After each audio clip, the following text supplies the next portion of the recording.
Kale mwebale nyogera amaso nokubanga mutugoberera subscribe yo Trust Media Uganda na ne waswa MI YouTube channel agangenze waswa Emmanuel mbera okubanga kutusaka ensonga zo bati wategede ziwategede ndazitegera bulungi nazo nzikugattiramu nokubulya ebintu okubanga omanya. Beef Organic Access Building weri okujjanjaba genda yo Access Building eri ku Lubaga Road connect ngala mwogere ebisinga kawate mulabe ekiddako. Tutandikidde wa okay tutandikidde ku mukulu amanyikiddwa nga Liam Voice pozi yayimba kayimba ki omwoyo yes akayimba omwoyo manya wanaziba sibawula bulungi awo waliwo bwabwana obuli awo simena Liam Voice ani noni nakavuka akalalawo bayimba bana music afanaganira ddala kale neka togera ku Liam Voice ow'omwoyo ne MC Africa ono guy is an upcoming MC omvubuka eyaddamu oluyimba lwa Tupate remix ne Eddie Kenzo ne Kirabo Trace gomuyita Pia Pound. Omukulu ono abadde yegulidde erinnya nga ne FM era nsusituka kalala nsogendako omuvuyo ono okusinzira ku post Denzo akola ku XFM gye yataddeyo yagambye nti omukulu ono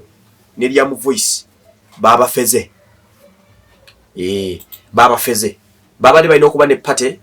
oba road trip to Jinja abali bagenze kenya nagenda okuyema kwanzi ne Danra ne oloko badisa supu wo bumonde kati ono yadategese pate je bayita twende tupate nga pate negenda bina wa 16 wakati wa 15 no 16 nga yasaba abantu emitwalo 10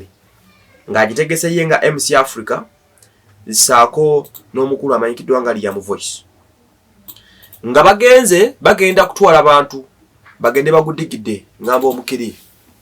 bagende beyagale wabula abantu bakunganye ku Lugogo Mall naffe naye twakunganira kidai kale kunganira bagenda okuchakala we basinzirirawo bwe bakunganira ku Lugogo Mall Denzo ne banne n'abasigadde abali basuda akasente kaabwe esimu ya Liam Voice mbuyabade teriko saako n'essimu y'omukulu amanyikiddwa nga MC Africa era batyo abantu bakanyiza kulinda ne bakanya okulinda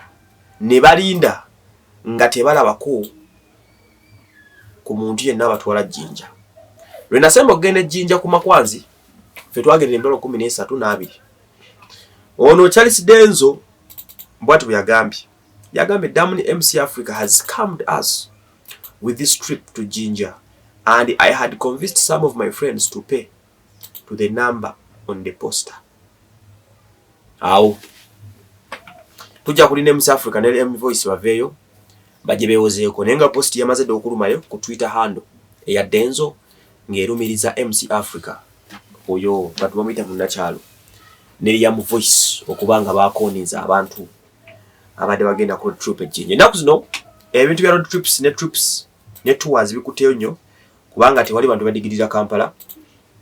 kisobodde okubanga kikuza tourism industry ne sector ne kulando kati yamanyi si yakusaaga olw'ensonga nti abantu bakyetanidde kati bategedde you can go for to the wild no digida no labibirala so ndoza ne bascammers maranikido okujja tebijja kubasalira budde buno because tetumanyi kiki ekyabadde kibatuuseeko omukulu Liam Voice ne MC Africa mukwano gwa Pia Pounds what happened to him okubanga bafeze